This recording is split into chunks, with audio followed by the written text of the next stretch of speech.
안녕하세요. 오늘은 SAP 모델링 세 번째 시간입니다. 지난 시간에는 그 DNA하고 그다음에 사커볼에 대해서 우리가 그 SAP 스페이스에서 모델링을 했었는데요. 이번 시간에는 그 지난 시간보다 조금 더 그 발전된 형태의 프로시저럴 모델링을 할까 합니다. 난이도가 높은 건 아니고요. 이 프로시저럴 모델링을 하면서 여러분들은 이제 앞으로 유용하게 사용할 여러 가지 기초적인 기능들에 대해서 지금 이번 시간에 다뤄볼까 합니다. 저희가 지금 여러 가지 예제를 들어서 쌉에 대해서 설명을 하고 있는데 사실은 그 예제 자체가 중요한 게 아니라, 그러니까 예제로부터 나온 결과가 중요한 게 아니라 그 예제를 통해서 사용되는 노드들 있죠. 그리고 그 노드를 활용하는 방법들, 그거에 관한 기초적인 사항들에 대해서 여러분들이 포커스를 맞춰서 공부를 하게 되면 상당히 유용한 튜토리얼이 될 거라고 저는 생각을 합니다. 그래서 어디까지나 지금 제가 다루는 것들은 상당히 기초적인 내용들이지만 많이 사용되는 것들이니까요.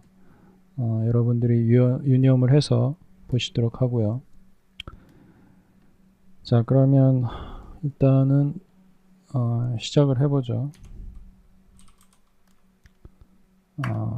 그리드를 하나 만들겠습니다.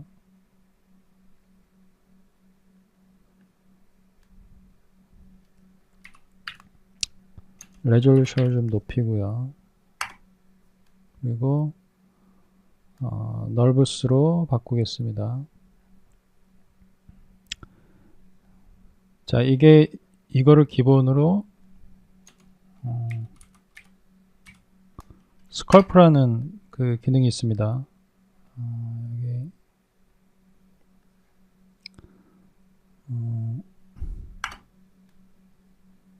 자, 스컬프에서 제가 이제 엔터를 쳐서 들어가게 되면 이게 이제 아퍼레이션 모드라 그러죠. 여기에서 지금 동그라미가 보이죠, 그죠? 그래서 Shift 버튼을 누르고 레프트 마우스 버튼 누른 상태에서 이렇게 좌우로 움직이면 이 브러쉬 사이즈를 조절할 수 있어요. 인터랙티브하게 사이즈를 조절할 수 있습니다. Alt 키를 눌러서 이렇게 내비게이션을 하고 Alt 키를 릴리스 한 상태에서 이렇게 여러분들이 페인트 칠을 할 수 있습니다. 지금 올라오는 게 보이죠? 이게 지금 상당히, 이게 여기 보면 스컬프 툴의 아퍼레이션 모드에 left 마우스 버튼 디스플레이스먼트, 이거는 이제 forward 디스플레이스먼트로 해서 이제 이게 올라가는 거고요. 이게 예를 들어서 10으로 하면 많이 올라가죠, 그죠? 그리고 이 미들 마우스 버튼 디스플레이스먼트는 이거는 이제 그 내려가는 겁니다. 이런 식으로 제가 레프트 마우스 버튼을 누른 상태에서 찍어서 이렇게 움직이면 나가죠. 이런 식으로 여기에도 지금 FD, BD 이렇게 나와 있죠. 이 레디어스는 제가 인터랙티브하게 이렇게 조절할 수 있고요, 그죠? 이 오페시티는 예를 들어서 0.3으로 놓으면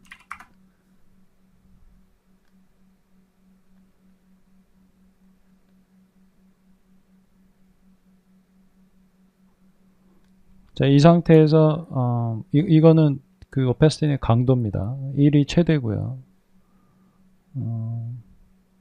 그래서 이걸 0.1로 놓으면, 자, 이거를 디폴트로 리셋을 하려면 이걸 리셋 or change 하면 리셋이 됩니다.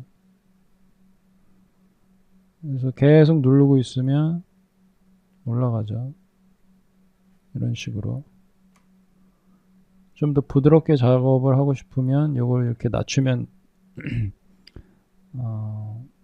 좀 더 조절하기가 쉽겠죠.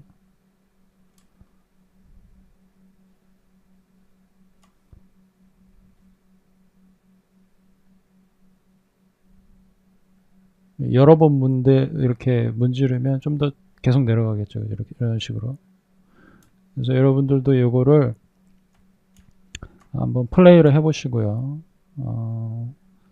제가 이거를 일단 어느 정도 쉐입을 만든 다음에 다시 돌아오겠습니다.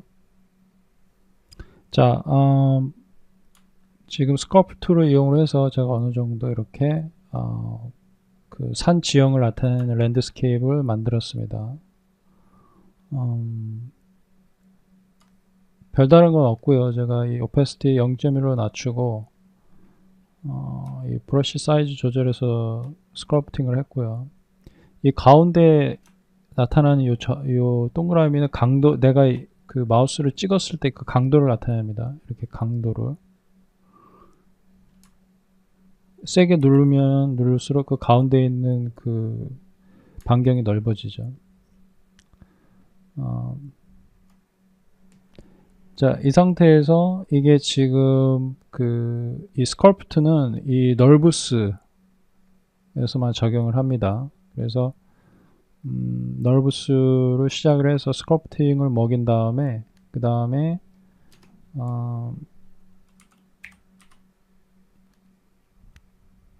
컨버트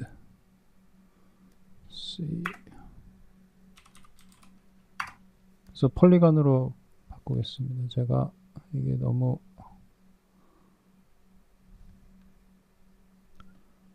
자, P를 누르면 파라미터 윈도우가 나타나고요. 이 한 페인 안에 자, 컨버트에서 폴리건으로 바꿨죠. 지금 이렇게 자, 이런 식으로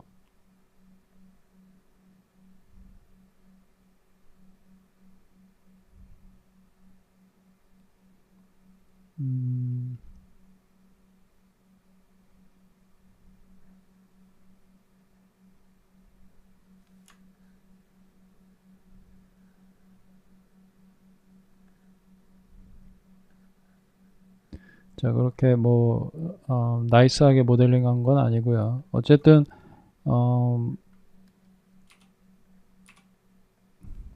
컨버트 노드를 이용을 해서 폴리건으로 지금 바꿨습니다. 그래서 좀 더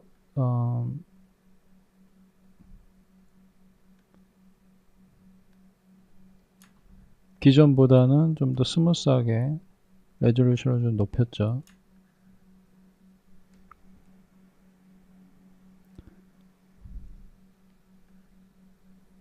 자, 여기에서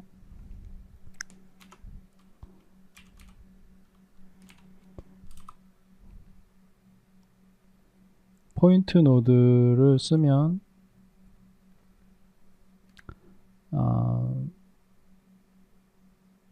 여기 뭐 애트리뷰트에 지금 왼쪽에 보시면 이게 디테일 geometry spreadsheet에서 디테일 뷰가 이렇게 나타납니다. 이게 지금 포인트 애트리뷰트이고요. 지금 이 상태에서 포인트 애트리뷰트밖에 없죠. P 그죠? 여기 지금 자세하게 나오고 있습니다. 여기에 제가 여기 포인트죠. 제가 이 포인트를 써서 포인트 노드를 써서 노멀과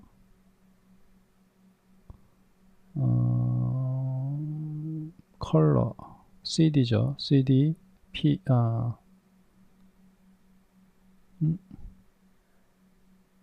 자, 노멀과 N과 CD 애트리뷰트를 여기 넣고 이 디테일 뷰에 이렇게 나타나죠. 그래서 포인트 애트리뷰트이 지금 두 개가 더 늘었습니다. CD 컬러와 N 노멀이 있죠. 아까는 포인트밖에 없었는데. 자, 그래서 CD 값이 111이면 화이트죠. 이렇게 화이트를 레드로 바꾸면 이제 이 CD가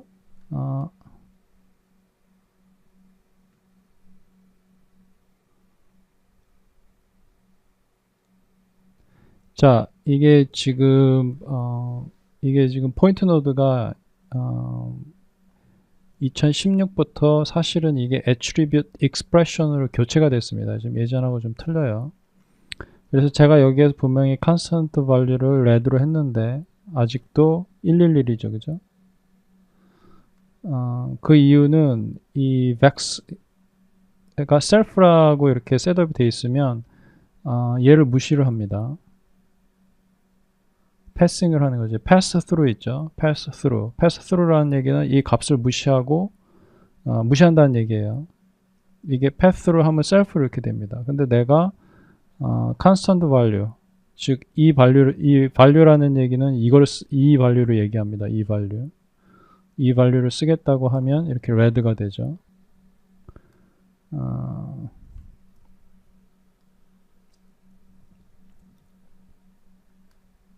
자, 요거는 제가 조금 이따가 설명을 해드리고요. 자, 이렇게 하면 컬러 값이 이 컬러 값으로 되는 거죠. 이런 식으로.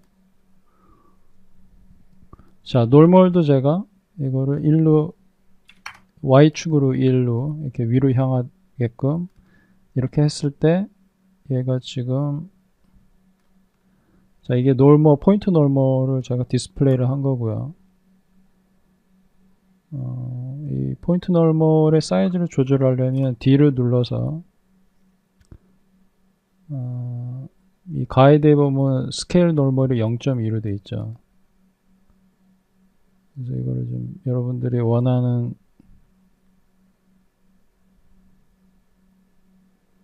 크기로 이렇게 조절할 수가 있습니다.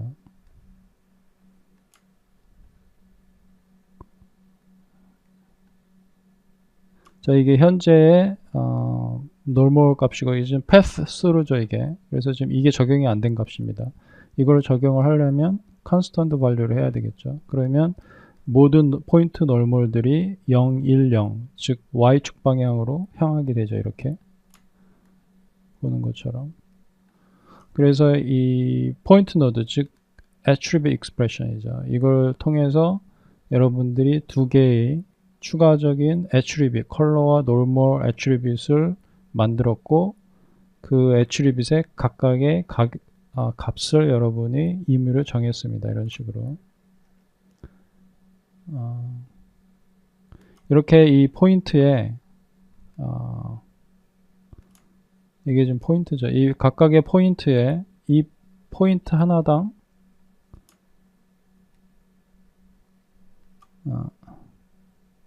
자, 예를 들어서 이 경우에 2010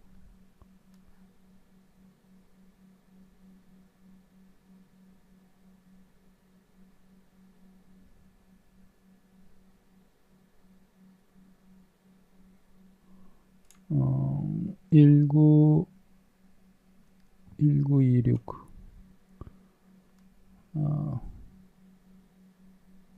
어쨌든 이 포인트 안에 예를 들어서 2054라는 포인트 안에 이 애트리뷰 3개가 좀 들어가 있는 거예요. 포인트, 컬러, 노멀 이런 식으로 이 개념을 잘 이해하시는 게 좋아요. 이러한 값들을 이용을 해서 이 디스플레이가 변하게 되는 겁니다. 이런 식으로 컬러가 변한다든지 또는 그 노멀 베터를 변화시킨다든지 이런 식으로 이러한 애트리뷰트를 이용을 해서 이 오브젝트의 룩이 변하는 거죠. 후디니의 강점은 이런 식으로 이 오브젝트, 3D 오브젝트를 구성하고 있는 게 결국에는 포인트죠. 포인트고 거기에 서페이스가 있고, 그죠? 그래서 그 포인트, 각각의 포인트는 이러한 성격을 갖고 있는 거예요. 그러니까 이 attribute이라는 게 결국에 성격을 얘기합니다. 각 포인트에. 이러한 컬러적인 성격, normal 성격, 이렇게 포인트 성격이죠. 이런 식으로 자유자재로 후디니는 이렇게 셋업을 할 수 있다는 게 가장 큰 장점입니다. 이거는 지금 후디니 자체적으로 정해져 있는 attribute 형태고요. 여기에 여러분들이 커스텀으로 또 만들 수가 있습니다. attribute를 추가할 수가 있어요. 그래서 그 추가된 여러분들의 커스텀 attribute를 이용해서 다양한 작업을 할 수 있습니다. 자, 여기에 자, 디스플레이를 이게 놀몰 좀 디스플레이죠, 그죠?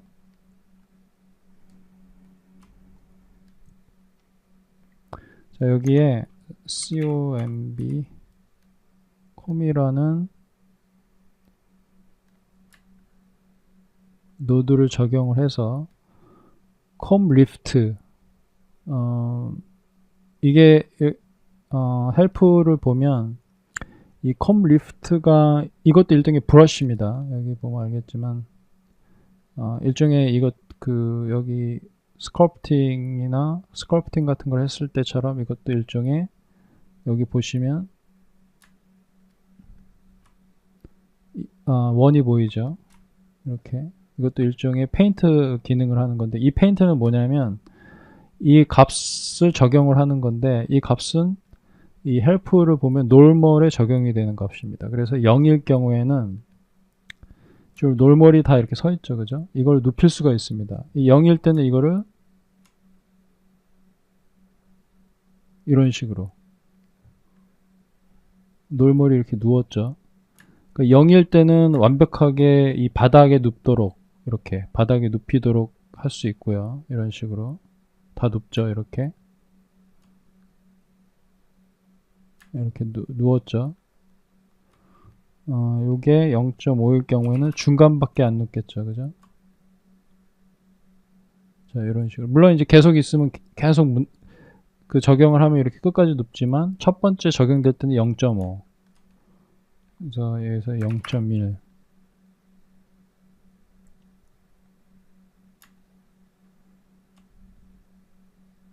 이게 1이면 다시 이렇게 세울 수 있습니다. 이런 식으로.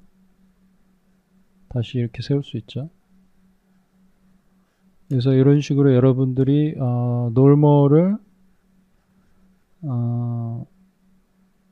놀멀 방향을 이렇게 매뉴얼로 손으로 이렇게 조절을 할 수 있습니다. 이 com이라는 툴을 써서.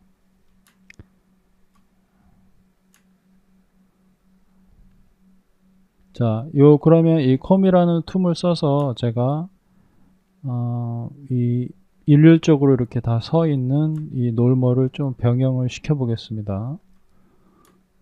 자, 여러분들도 나름대로 한번 해보세요. 자, 지금 제가 계속 그 놀멀 방향을 임의대로 이렇게 눕히고 있습니다.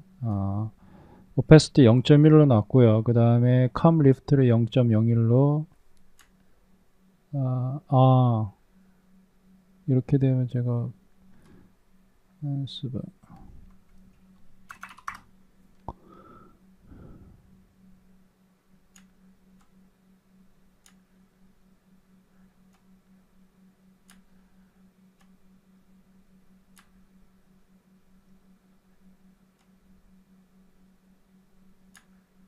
뭐 특별한 기준은 없고요. 그냥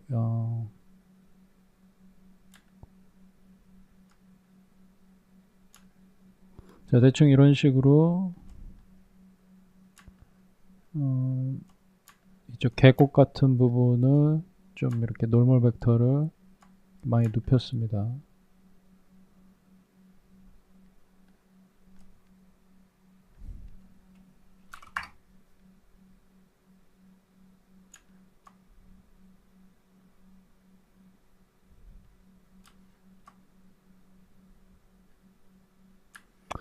자, 이런 식으로 com을 이용을 해서 노멀 벡터를 방향을 좀 바꿨고요.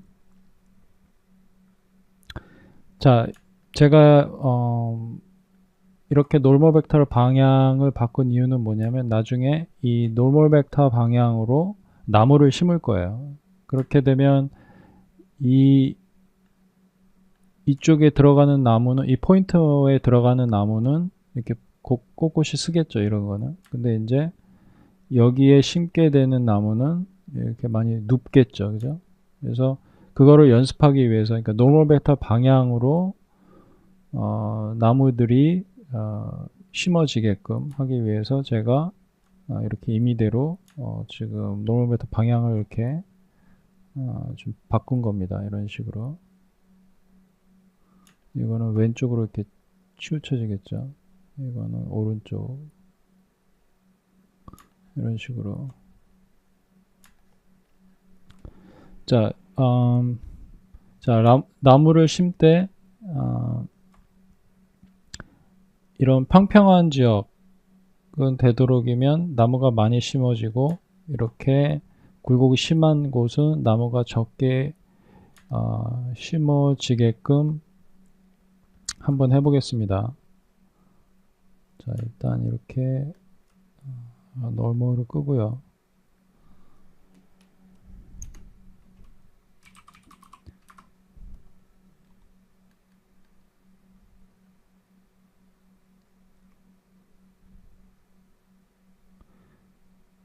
자, 아까 여기 포인트에서 제가 이걸 레드로 했죠. 이거를 0으로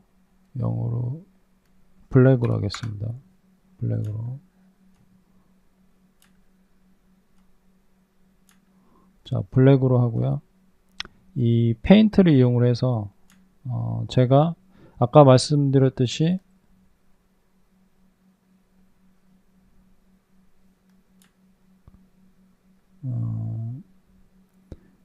굴곡진 부분은 그 나무가 많이 없고, 이 평평한 부분 나무가 많이 있게 하기 위해서는 여러 가지 방법이 있는데요. 여기에서 저희가 도입할 부분 뭐냐면 이 페인트 툴을 써가지고 이 색깔을 칠하는 겁니다. 색깔을 여기가 예를 들어서 지금 하얀색이죠. 이거를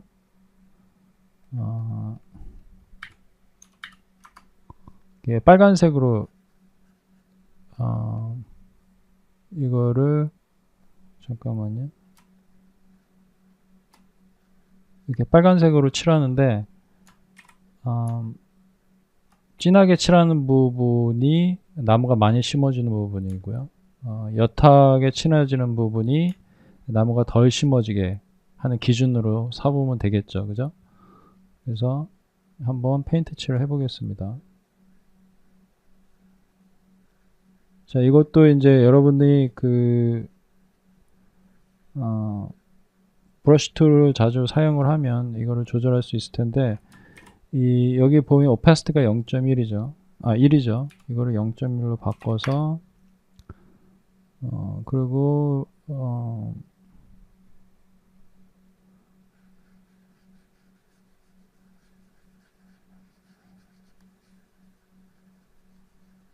아무래도 0.1로 하니까 여러 번 칠해야 이게 좀 진하게 나오겠죠. 그죠?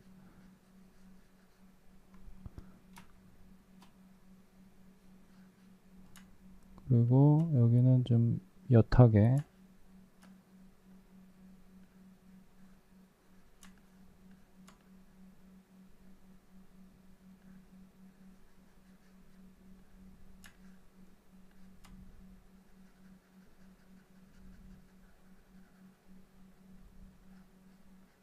여기는 살짝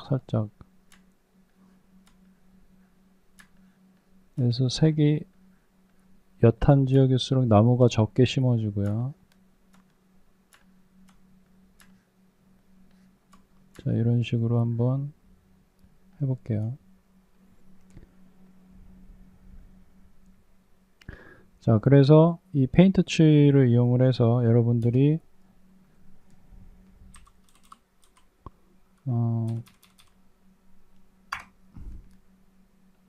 나무가 심어질 부분의 밀도를 여러분들이 만든 겁니다. 지금. 그래서 attribute create를 만들어서 여기에 density라는 attribute 이 포인트죠. 포인트 클래스죠. attribute를 얘기하는 겁니다. attribute create이니까 density라는 포인트 attribute를 이렇게 만들었어요. 디폴트가 0이죠. 이 값이 지금 value가 0이죠. 자, 이 디폴트 값하고 이 value 값은 여러분들 여기 value 값을 이렇게 집어넣으면 이게 1이 됩니다. 이게. 근데 어떠한 이유에서든 이 값을 취할 수 없을 때 이 디폴트 값을 취하게 되는 게 이 값이고요. 그러니까 여러분들이 좀 이 값을 value 값을 적용을 하면 돼요. 자, 그러면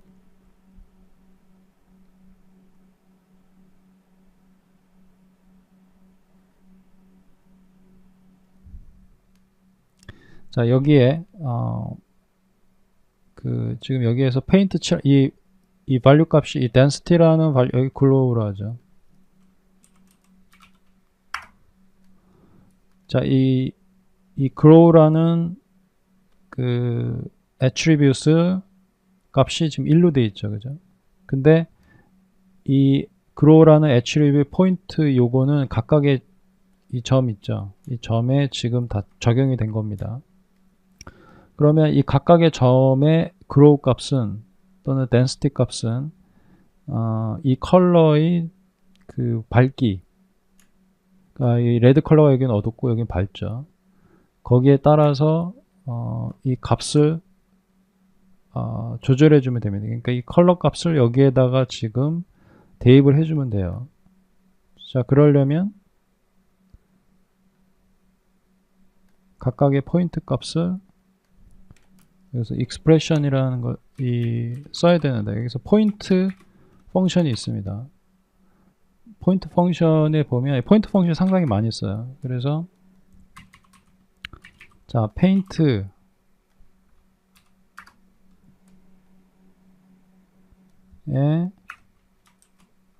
자, 페인트 자, 지금 이게 이걸 다 제가 대입을 하고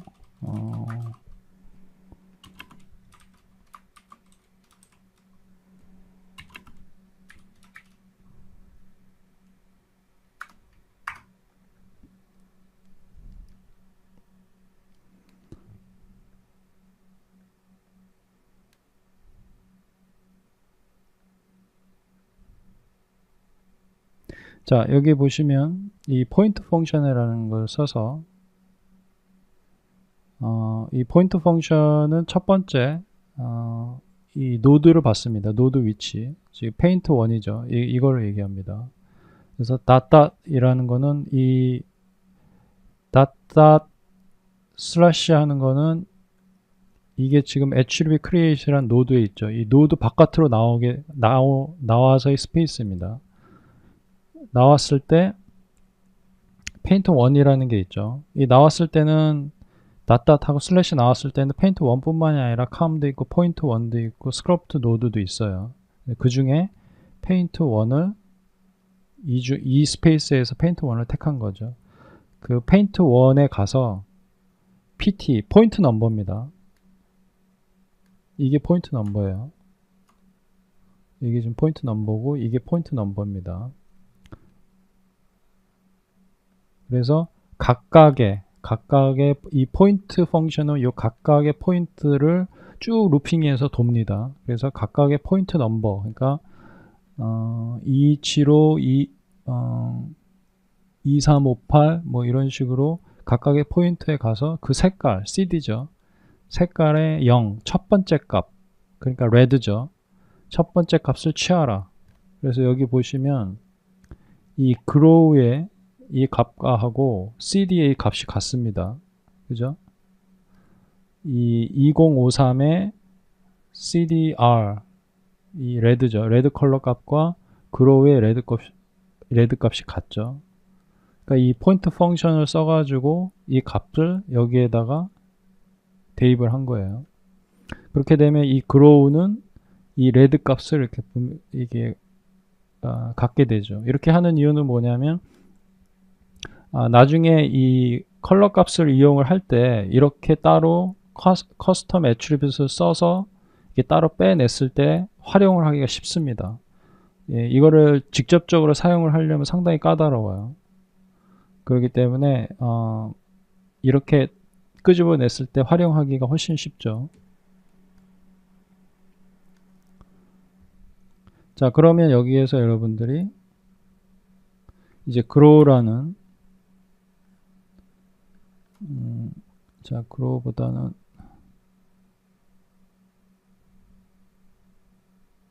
자, 여기에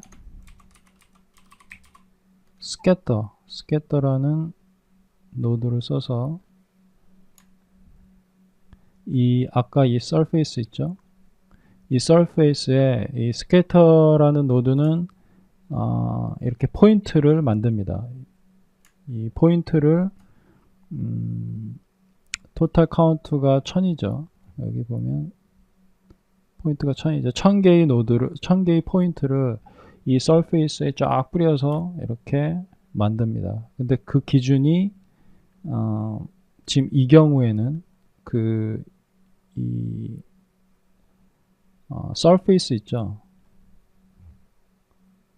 이 서페이스, 이 면을 기준으로 이렇게 포인트를 이렇게 만듭니다. 근데 지금 보면 면을 기준으로 저희가 면이 지금 이렇게 디폼이 되어 있지만 어쨌든 굉장히 일률적이죠. 그렇기 때문에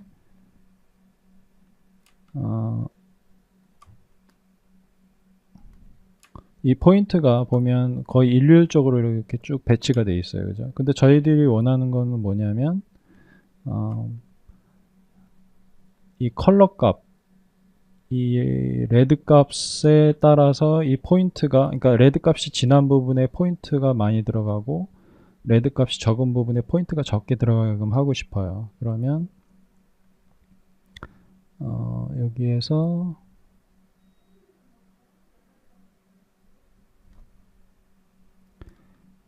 이 density attribute이 있죠.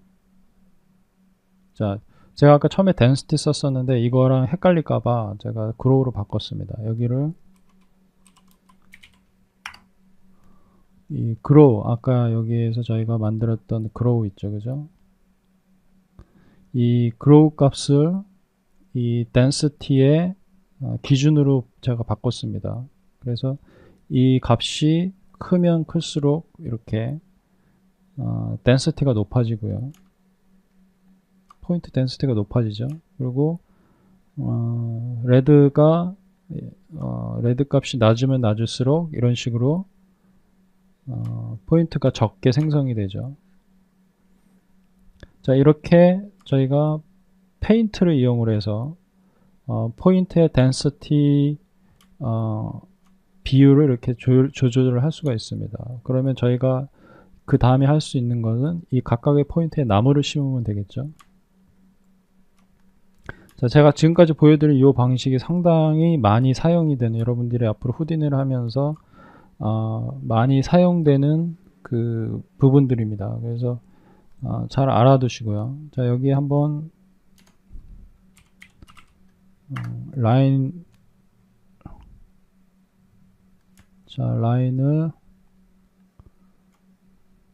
자, 이렇게 세워져 있는 라인을 만들었고요. 이거를 각각의 포인트에 한번 카피를 해볼게요. 자, 여기에서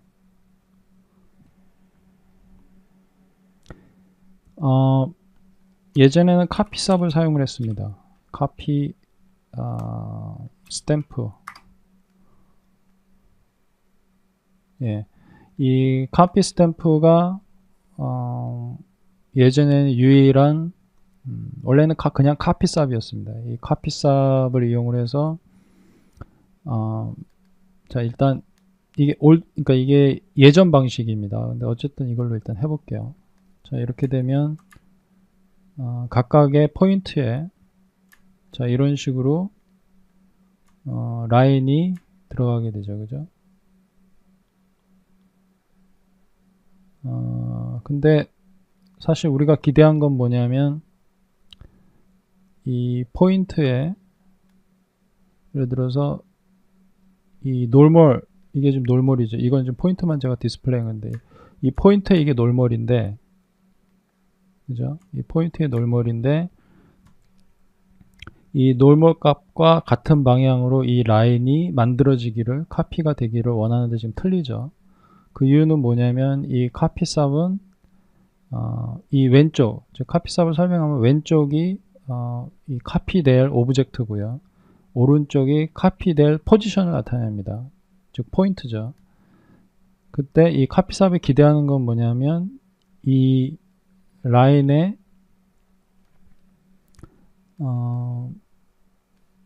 로테이션, 그러니까 여기에 트랜스포,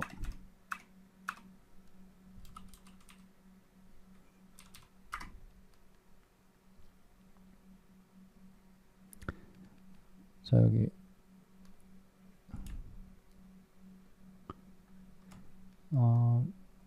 이 로테이션 값이 플러스 Z 방향을 기준으로 합니다. 그래서 그 말은 뭐냐면 여기 보면 이게 Z 방향이죠. 이게 Z 방향.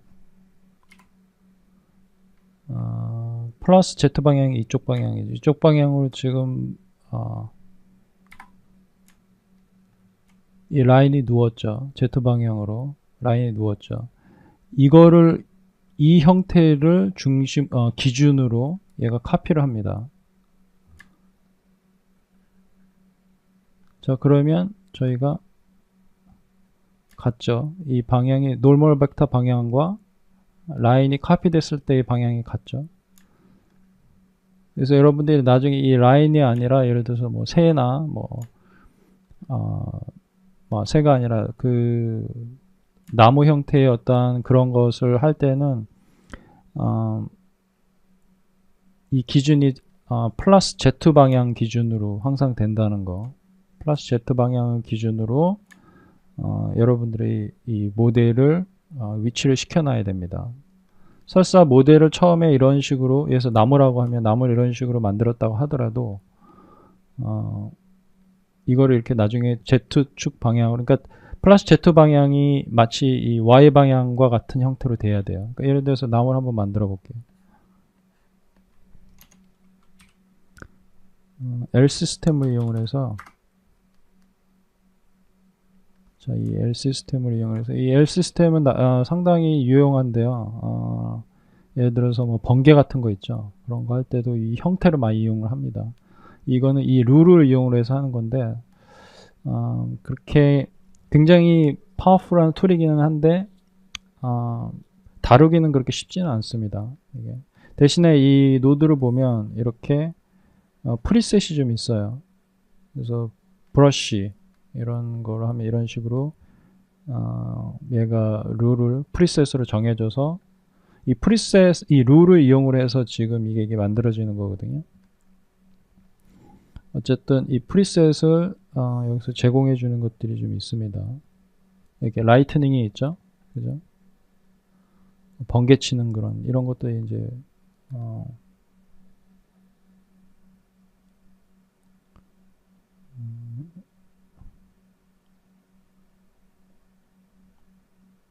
뭐 이런 앵글 스케일. 저도 이거는 많이 사용은 안 해봤는데 어쨌든 이 프리셋을 이용해서 여러분들이 여러 가지 그 형태를 만들 수 있고요. 어쨌든 저는 그냥 간단하게 나무 형태가 필요했기 때문에 이 브러쉬로 했고요. 이거를 스위치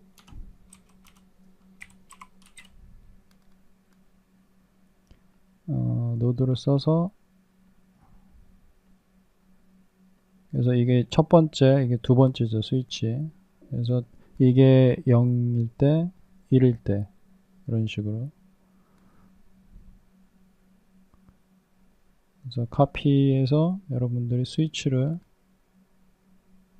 이렇게 하면 브러쉬로 나무로 교체가 되죠. 그래서 이 스케일을 이용을 해서 좀 이렇게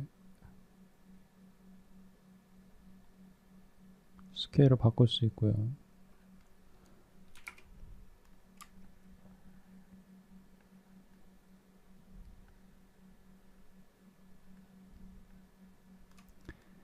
지금 이렇게 됐을 때 이 나무들이 다 일정하게 같은 사이즈죠, 그죠? 이거를 랜덤하게 바꾸려면 지금 이 상태에서는 이 포인트에 그냥 단순하게 여기 있는 왼쪽에 들어오는 오브젝트를 그냥 아무런 그 변형 없이 일률적으로 이렇게 다 카피해서 넣습니다. 이런 식으로. 근데 여러분들이 만약에 각각의 포인트마다 이 나무들이 카피가 될 때 다른 사이즈로 카피가 되게 하고 싶다, 좀 더 다양성을 주고 싶다, 그러면 이 카피 스탬프, 이 스탬프 펑션을 써야 돼요. 이 스탬프. 그래서 제가 지금 보여드리는 거는 기존의 방식입니다. 기존의 방식인데, 여기에서 제가 자, 하이트라는 애트리뷰트를 만들고요. 여기에 랜덤 값을 주겠습니다. 이 말은 뭐냐면 랜덤 펑션이라는 거는 0에서 1 사이에 아무 값이나 얘가 지금 만드는 건데요. 자, 여기 보면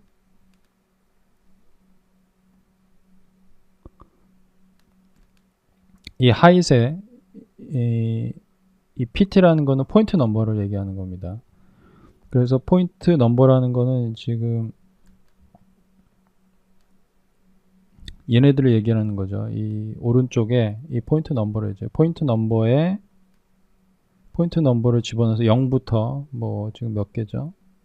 1000이죠. 0부터 1000까지의 숫자가 계속 들어가면서 이 랜덤 값이 그러니까 0에서 1 사이 아무 값이나 얘가 만들어서 여기에 그 어사인을 하게 됩니다.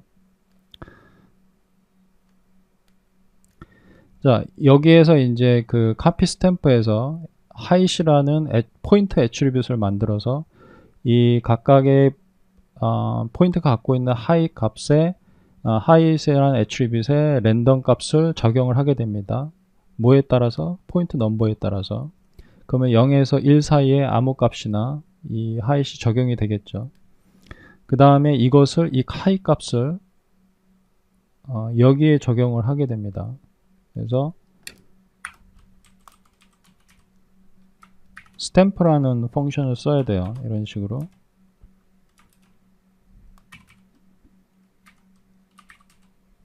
copy 1. 아까 포인트 그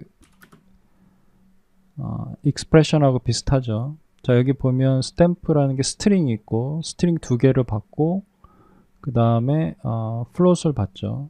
그럼 아까 하이트의 이 마지막 float는 이 그냥 디폴트 값입니다. 자, 이 상태에서 자, 여기 보시면 이 포인트마다 이 각각의 포인트마다 나무들의 스케일이 다 다르게 적용이 됐죠. 그죠? 자, 이걸 다시 설명을 하면 이 포인트가 여기에 1000개가 포인트가 있죠. 이렇게 이 1000개의 포인트가 이리로 내려옵니다. 내려와서 카피 스탬프에 이 스탬프 펑션에 가면 제가 하이시라는 애트리뷰트를 하나 만들었어요. 그러면 이 특이한 거는 이 카피 스탬프에서 만든 이 하이트는 사실은 여기에 그 생성을 하지는 않습니다. 이 포인트 각각의 포인트에 애트리뷰트를 등록은 안 해요. 그렇지만 인터널하게 각각의 포인트에 하이트라는 애트리뷰트를 만듭니다. 그리고 그 각각의 하이트에 랜덤 넘버를 적용을 하게 됩니다. 그 랜덤 넘버는 0에서 1 사이에 아무 값, 뭐 0.1, 0.2 뭐 이런 식으로 아무 값이나 랜덤하게 각각의 다른 값을 적용을 하고요. 그래서 얘가 여기에 적용이 될 때 그 하이트 이용을 하는데 저희는 이 스탬프라는 펑션을 써서 이 copy1이죠. 그죠? 이 copy1 슬래시라는 건 뭐예요? 닷닷이라는 것은 얘가 지금 이 transform 1이라는 노드죠. 이게 여기에서 나오려면 닷닷1을 해야 돼요. 나온 다음에 그러면 이 copy1이라는 게 있죠. 그죠? 그 copy1에 하이시라는 애트리뷰트를 갖다가 그 그 값을 여기에 적용을 한다. 언제? 이 각각 얘네들이 한 번씩 이 포인트에 카피를 할 때 얘를 적용을 해서 카피를 한다는 의미예요. 이 하이 값이 포인트마다 다 틀리죠, 그죠? 그래서 이 포인트 값이 0.5면 이 유니폼 스케일이 0.5 돼서 0.5로 줄어든 상태에서 여기 카피가 되고요. 또 다음 포인트 넘어갈 때, 그래서 뭐 다음 포인트 넘어갈 때 뭐 이게 0.1이다. 이 값이 화웨이 값이 0.1이면 0.1만큼의 스케일이 줄어든 상태에서 여기에 카피가 돼서 이렇게 작게 되겠죠. 자, 이게 기존의 그 카피삽 스탬프의 그 방식이었습니다. 사실은 그렇게 좋은 방식은 아닙니다. 좀 헷갈리죠, 솔직히 얘기해서. 이 방식이 그렇게 깨끗한 방식은 아닙니다. 그래서 후디니 16에 넘어와서는 그 새로운 방식으로 여러분들이 요거를 좀 더 쉽게 적용을 할 수 있습니다. 그래서 제가 한번 보여드릴게요. 자, 이거 하기 전에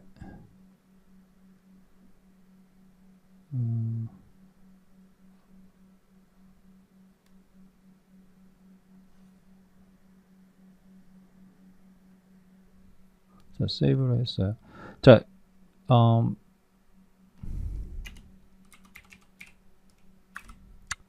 자, 카피 스탬프가 아까 사용했던 방식이고요. 카피 포인트가 있고, attribute 카피가 있고, 카피 앤 트랜스포머가 있습니다. 근데 지금 이 카피 스탬프가 원래 기존에 있었던 거고요. 이거를 쪼개서 카피 앤 트랜스폼이 있고, 카피 투 포인트라는 거로 이렇게 두 개로 나눴습니다. 그래서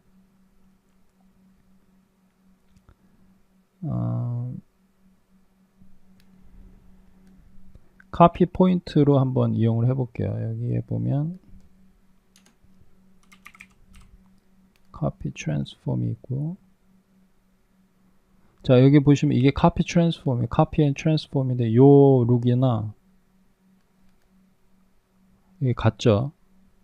그리고 이게 카피 투 포인트인데 요 룩하고 요 룩하고 같죠. 그죠? 같다고 보시면 돼요. 그래서 지금 이거를 둘로 쪼갰습니다. 카피 스탬프로 이렇게. 자, 그러면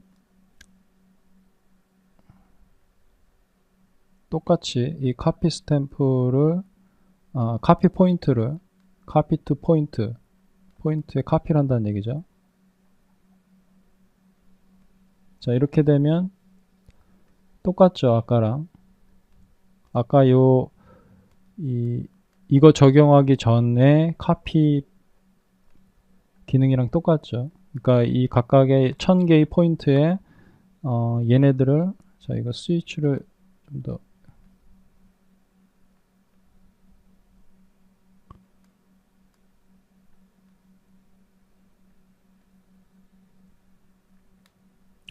제가 지금 이 트랜스폼에 이 유니폼 노드를 지금 적용을 했기 때문에 얘가 지금, 자, 트랜스폼에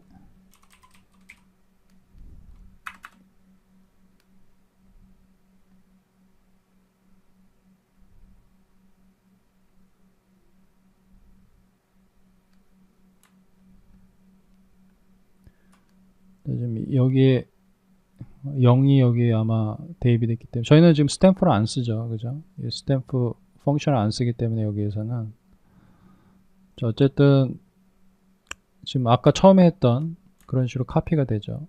자, 그러면 우리가 원하는 거는 이런 식으로 각각의 다른 사이즈의 라인이 각각의 포인트 카피가 되게끔 원하죠. 자, 이 상태에서는 할 수가 없고요. 여기에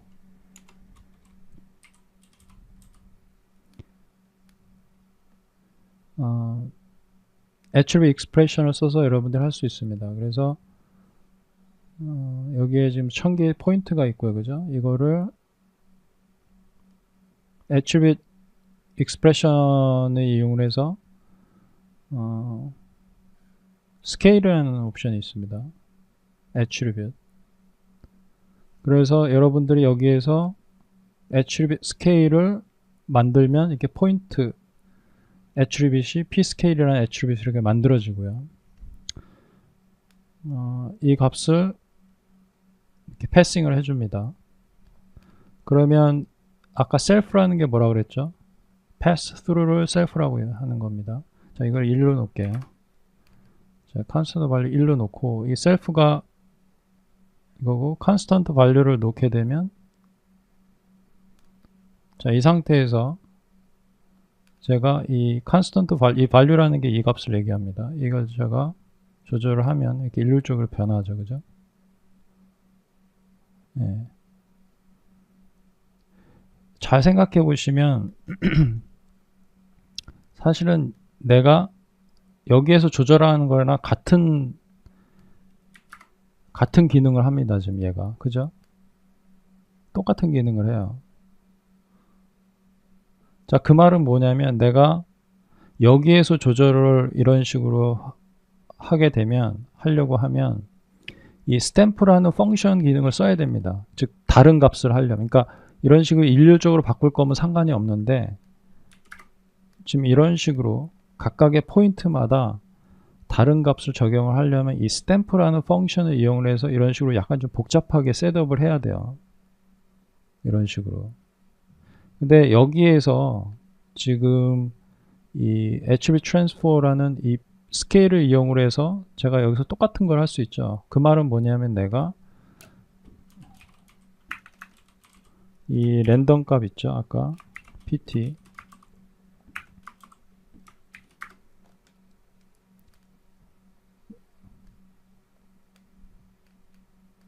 이거 잘못했습니다. 이게 제가 이거는 그냥 그대로 내비로 두고요. 여기에서 이 익스프레션에서 여기 보면 랜덤이라는 게 있습니다. 랜덤. 이렇게 랜덤으로 해주면 이게 랜덤이 되죠. 그죠? 이 상태에서 내가 이렇게 이 상태에서 vex expression을 랜덤 값을 해주면 얘는 무시하고요. 얘만 적용이 되는 겁니다. 랜덤 값으로. 근데 내가 이거를 임의로 조절하고 싶다. 그러면 어떻게 되냐면 이 랜덤에 밑에 보면 랜덤 scale of value 이게 있죠. 이렇게 되면 얘가 익스프레션을 대신 만들어 주는데 이 말은 뭐냐면 랜덤 값에 각각의 포인트의 랜덤 값이 이 value가 이거라 그랬죠. 얘를 곱해 주는 겁니다. 그러면 내가 얘를 조절을 해주면 이런 식으로 조절이 가능하죠. 그죠? 자, 이런 식으로 하는 게 상당히 클리어하죠. 이해를 하는데. 그러니까 이 스탬프의 가장 큰 약점은 뭐냐면 사실은 이런 랜덤 값이라는 게 각각의 포인트에 귀속이 되는 거잖아요. 그러면 사실 여기에서 모든 게 이루어지고 이 오브제가 그냥 카피가 돼서 자동으로 조절되게 해야 되는데 이 스탬프 기능은 여기에서 하위 기능을 만들어서 이로 다시 넘겨주고 이 넘겨준 걸 여기에서 적용을 해서 여기에서 적용을 한 다음에 카피를 해주고 이런 식인 거죠. 그러니까 여기에서 이미 이 스케일을 바꾼 다음에 카피를 해주는 게 스탬프 형태고 이 새로운 방식은 뭐냐면 여기에 오브젝은 그냥 그대로 넘어가고요.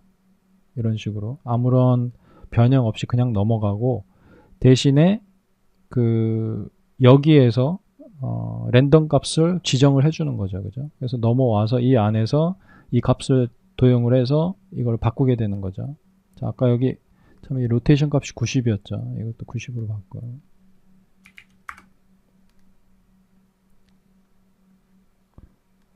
그렇기 때문에 이 새로운 방식이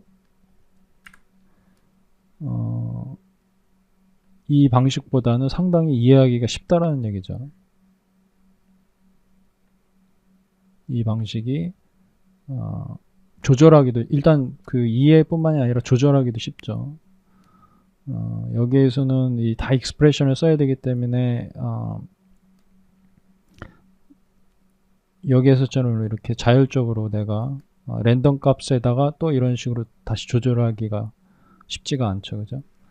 그래서 앞으로는 이 올드스쿨 방식은 제가 그냥 소개만 해드린 거고요. 앞으로는 이러한 스탬프, 카피 스탬프 방식은 거의 이제 사용을 안 하게 될 겁니다.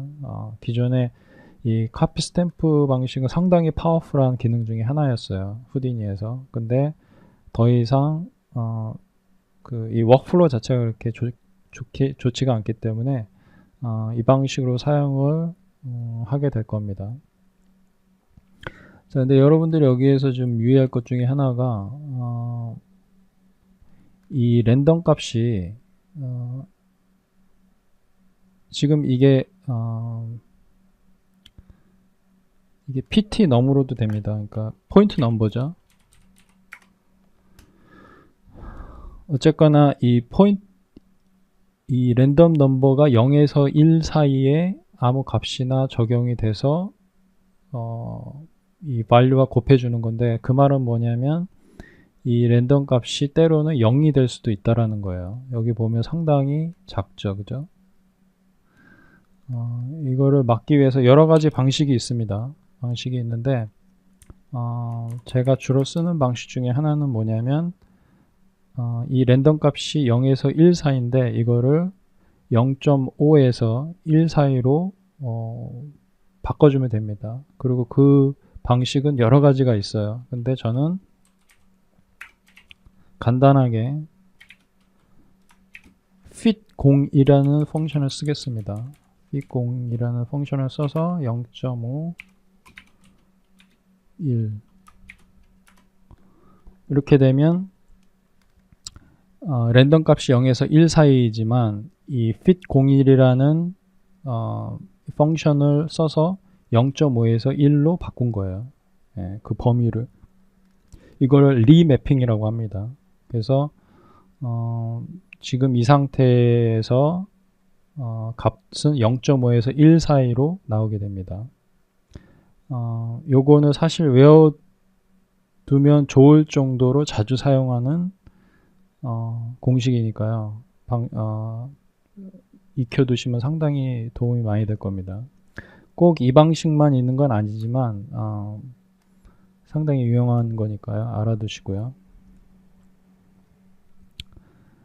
자, 그러면 이 상태에서 렌더링을 한번 해보겠습니다. 이 상태에서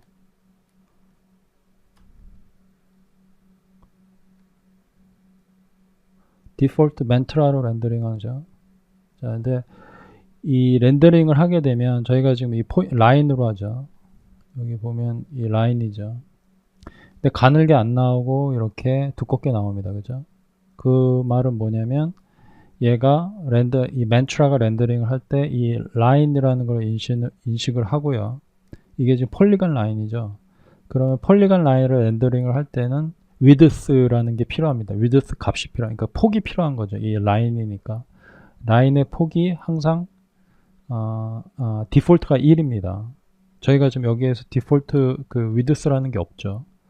근데 얘는 폴리건을 렌더링을 해야 되기 때문에 위드스가 필요합니다. 폴리건 라인을 렌더링 하려면 위드스가 필요한데 위드스가 없으니까 얘가 렌더링 하면서 임의로 위드스라는 애트리뷰트를 만들고 거기에 1을 대입을 하기 때문에 이게 이렇게 큰 겁니다.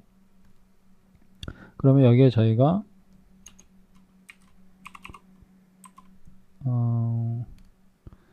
attribute expression이 있고요. attribute create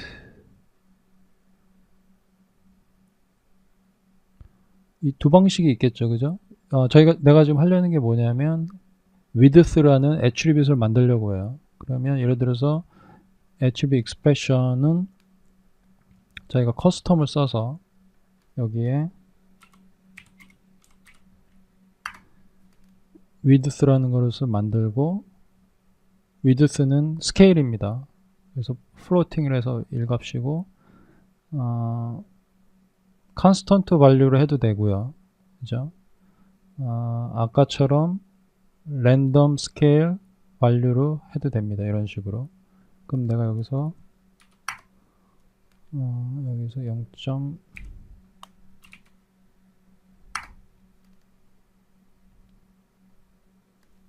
집어넣게 되면 이 width라는 게 이제 생성이 됐으니까 얘가 라인을 렌더링을 하면서 width라는 걸 찾게 되죠. 그래서 여기에 어사인 해줬으니까 0.1을 어사인을 해주는데 거기에 랜덤 값을 곱해주죠. 0에서 1 사이에 아무 값을 곱해주니까 그 값을 여기에 적용을 하게 되기 때문에 이렇게 각각의 다른 값이 다른 두께가 적용이 되는 거죠. 제가 여기를 컨스턴트 밸류로 하면 다 일률적으로 같은 값이 되죠. 0.1 이런 식으로. 근데 이거를 랜덤 스케일 오브 밸류를 해주면 이 값에 랜덤 값을 적용을 해서 각각의 포인트에 적용해서 이렇게 다양하게 할 수 있습니다.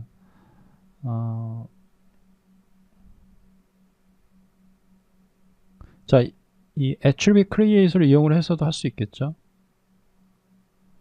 자, 여기서도 제가 width를 적용을 하고 포인트고 플로트고 0.1 하게 되면 이렇게 되죠. 그죠? 근데 이제 이 attribute create로 하게 되면 attribute expression보다는 이런 기능이 없죠. 그죠? attribute expression은 이렇게 vex expression을 써가지고 다양하게 값을 조절하게끔 per point죠. per point based. 각각의 포인트에 대해서 다양한 값을 적용할 수 있는 그 기능들이 있는데 이 attribute create는 그냥 단순하게 width를 만들고 거기에 디폴트 값을 정해줍니다. 물론 이제 여기에도 여러분들이 랜덤 펑션을 넣을 수 있죠. 이렇게 거기에 이게 랜덤이 0에서 1 사이라 그랬죠. 그래서 여기 곱하기 이거를 곱하기 0.1로 해줘도 되고요. 그 대신에 이제 어떤 것은 사라지겠죠. 왜냐하면 이 랜덤 값이 0일 경우에 이 value가 0이 되는 거죠. 그럼 어떤 건 사라지게 되죠. 그래서 아까 제가 말했던 게 랜덤 값이 0에서 1이니까 요거를 fit 펑션을 써서 fit01 펑션을 써서 0.5 1 하게 되면 그 0.5에서 1 사이에 랜덤 값이 나오고 거기에 0.1을 곱해주는 거죠. 그래서 이런 식으로.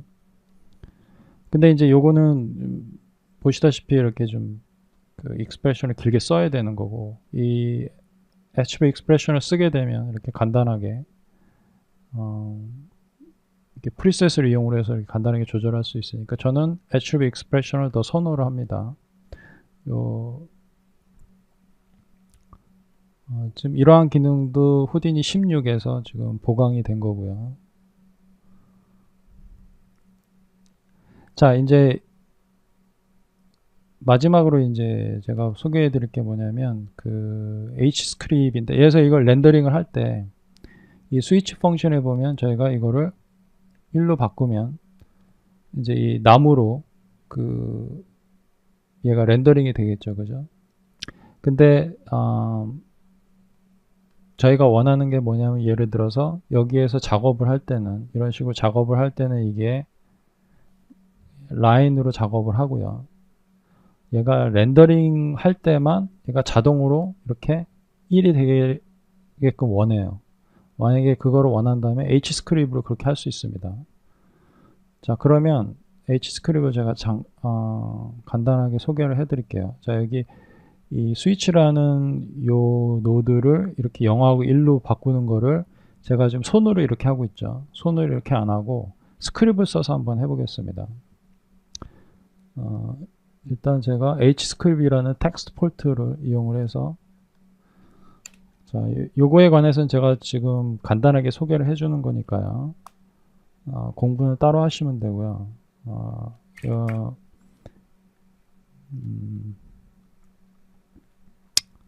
자, 이게 잠깐만요.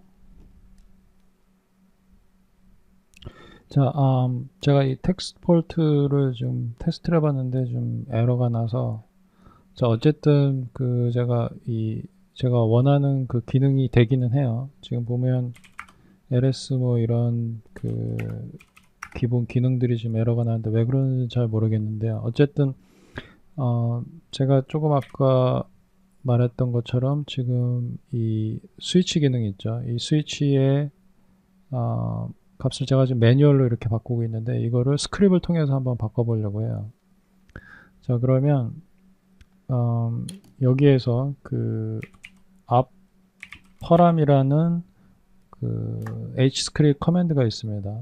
여기에 여러분이 원하는 이 스위치, 그러니까 지금 이 스위치로 제가 지금 가려고 해요. 그러면 이게 지금 path죠. obj grid1 switch1, 그죠? 그래서 obj 이렇게 친절하게 나타내 주죠. 그 다음에 grid, 지금 오브젝이 하나밖에 없으니까, 그 다음에 switch1 여기까지 갔죠. 이 상태에서 input, 이게 지금 인풋이죠. 그 parameter input이라고 나오죠. 보면. 그래서 여기에서 input input, 여기에 제가 1 적용을 합니다. 이렇게 바뀌죠. apparameter라는 그 일종의 그 predefined 된 hscript 펑션입니다. 얘는 노드를 취하고요. 이게 switch1 노드죠. 즉 이 뿌리에서부터 루트에서부터 이게 오브젝트 스페이스죠. 오브젝트 스페이스에서부터 그리드 1은 서브 스페이스죠. 그 안에 있는 스위치 노드까지 갑니다. 그래서 스위치 노드가 갖고 있는 인풋이라는 파라미터로 가서 인풋의 값을 여기에 정해주는 겁니다. 1로 쳤죠. 그러면 그 화살표 위쪽 방향을 누르시면 마지막으로 행했던 그게 다시 이렇게 카피돼서 다시 나타납니다. 이거를 0으로 나타내서 0을 하면 이게 0으로 어사인 되죠. 그죠? 자, 이러한 hscript을 이용을 해서 여러분이 뭘 할 수 있냐면, 자, 이제 이걸 렌더링 한다고 쳐요. 이렇게 렌더링을 하죠. 근데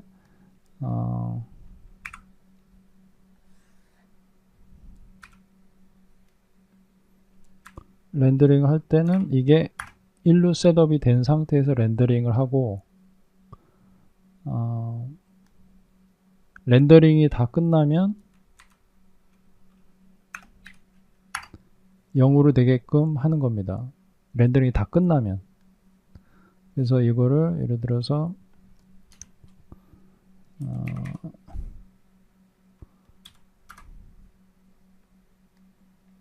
자, 여기에서 멘트라 노드를 이용해서 렌더링 할 수 있죠. 그렇죠? 여기에서 이 멘트라 1으로 할 수 있죠. 그죠? 여기 멘트라 노드에 보면 여기 스크립이라는 난이 있습니다. 여기 프리 렌더 스크립이라는 게 있죠. 거기에 렌더링 하기 전에 얘를 이렇게 놓고요. 그 다음에 포스트 렌더 스크립트, 즉 렌더링이 다 끝난 다음에는 이렇게 해주면 됩니다. 그러면 렌더링 하기 전에는 제가 이게 이 스위치 값이 0이었죠. 그죠? 라인.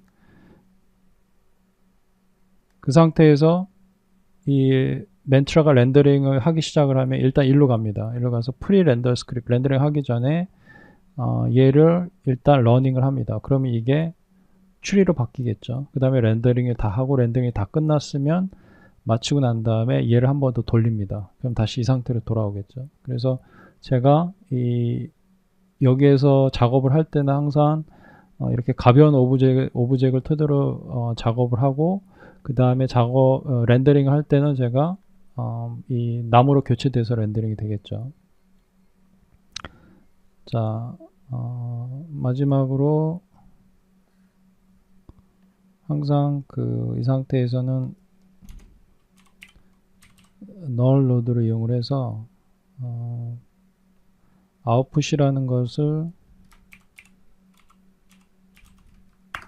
항상 이렇게 알려주는 게 좋습니다. 왜냐하면 다른 그 스페이스에서 여기를 볼 때 어떤 게 마지막 노드인지 잘 모르잖아요. 그죠?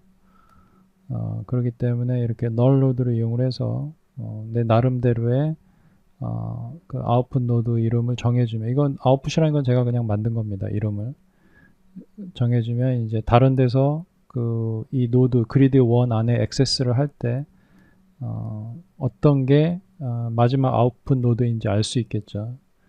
예를 들어서